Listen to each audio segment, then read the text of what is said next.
Mr. Speaker, I will be sharing my time with the member for Peace River. On behalf of the constituents of Fleetwood Port Kells, it is a pleasure to join the discussion on the actions taken by the Government of Canada in support of women's equality. I would like to address my remarks particularly to the issue of childcare spaces as raised by the Honourable Member for Beaches East York. First, let me say, in the true spirit of equality, this government recognizes that choices in child care are best made by the parents, women and men who are primarily responsible for the children's well-being. That is why we are supporting the child care choices of all families with young children in a clear and tangible way through the Universal Child Care Plan. Since July 2006, the Universal Child Care Benefit has been providing $100 each month, or a total of $2.3 billion per year for 2 million children under 6 years of age. This is direct financial support that helps all Canadian families, regardless of where they live, their hours of work, or the choices they make for their children's care. We are also helping parents offset the cost of child care through the child care expenses deduction. For the average family, the Universal Child Care Benefit, together with the child care expense deduction, covers well 1/3 of the cost of non-parental child care. And the combined effect of these measures is even greater for lone parent families, mostly headed by women. I am pleased to say that the Universal Child Care Benefit has lifted an estimated 24,000 families with about 55,000 children out of low-income status. We also introduced more direct support to families with children through a $2,000 child tax credit for each child under the age of 18. This tax credit will provide more than 90% of Canadian families with tax relief of over $300 per child.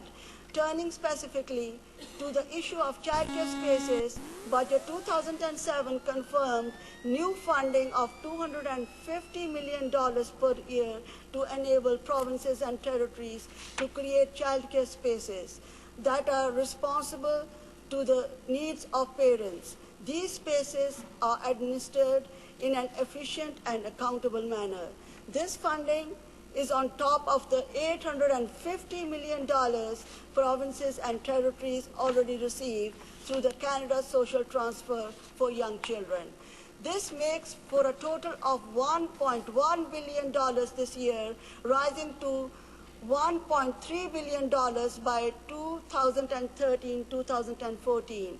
Mr. Speaker, our government's approach recognizes that provinces and territories have primary responsibility for childcare services and that they require flexibility to address their respective priorities.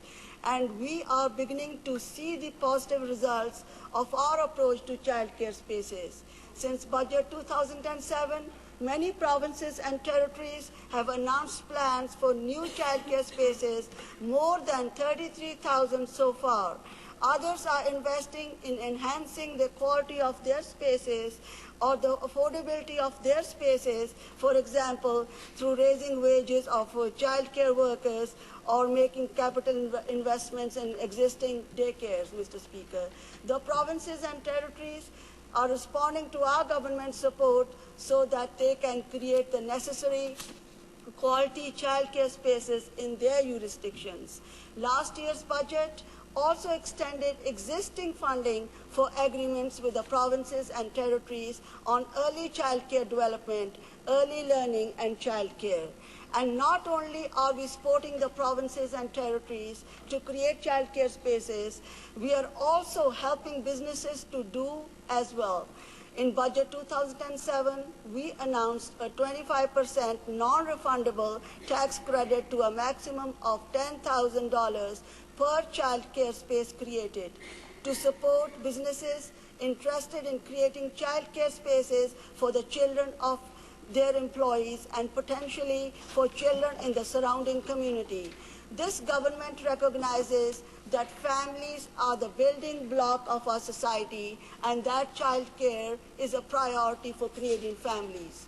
That's why we are committed to helping parents balance work and family life and to provide them with real choice in deciding what is best for their children. In total, we are providing $5.6 billion in 2007 and 2008 alone, Mr. Speaker, in support of early learning and child care. This is accomplished through transfers to the provinces and territories, direct spending, and tax measures for families. Mr. Speaker, this is the largest investment in early learning and child care in the history of Canada. Direct spending and tax measures for families. Mr. Speaker, this is the largest investment in the early learning and child care in the history of Canada. It is 3 times more than the previous government invested. Our approach was carefully thought out before launching our programs.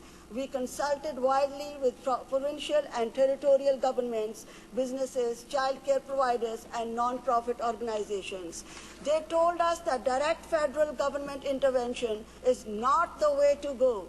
We listened. Our role and responsibility as a government is to provide flexibility. We are there to support families, to ensure that they have choices, and to respect their choices. Mr. Speaker, these are the words of our Prime Minister on the universal child care benefit. The reason we ran on it, that we believe so strongly in it, is the very reason that our opponents are so vehemently against it. It's a real, meaningful, and tangible benefit paid directly to parents and institutions. Bureaucrats and special interests can't touch it.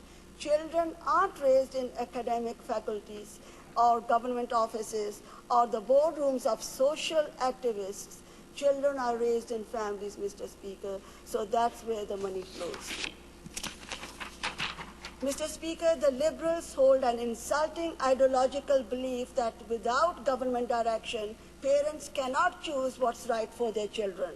The Conservative government believes precisely the opposite, and that is why we are providing choices and options for Canadian families when it comes to providing child care for their children. I would like to add, in closing, Mr. Speaker, that the honourable member's concern for the ability of women to join the workforce is not reflected in their participation rate. In fact, our nation continues to have one of the highest rates for women's labour force participation among the OECD countries. It has risen more rapidly as well. What women have told us is that they want choice in how they care for their children.